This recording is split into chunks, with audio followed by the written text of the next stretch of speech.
चुरी करी लगला महानी मते से छिटी दिला फिर तेर पानी के भी दिल नहीं गला नहीं है न जानी।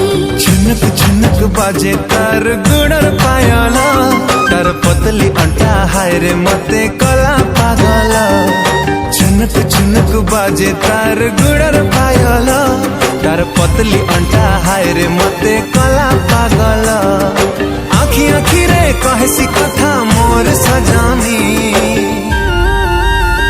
मोर परदेसिया राजा हाँ बढ़े बेईमानी मोर सपने आसी करी खेले लुक लुकानी।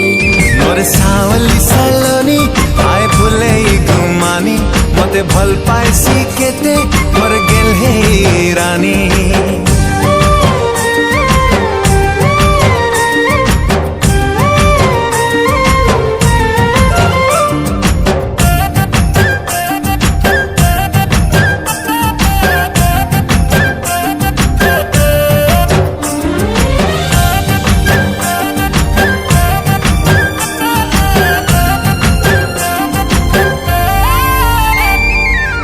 चेहरा निराली लागी चल बोली हले हले मोहि तार दीवाना हेली।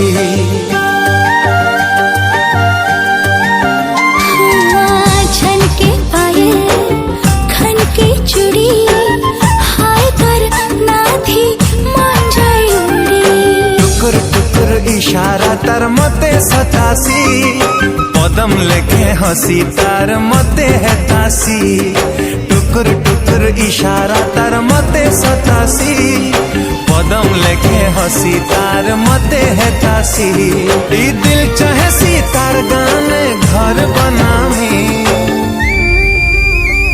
मोर सावली सलोनी हाय फुले गुमानी मते भल पाए सी केते मोर गेल हे रानी। मोर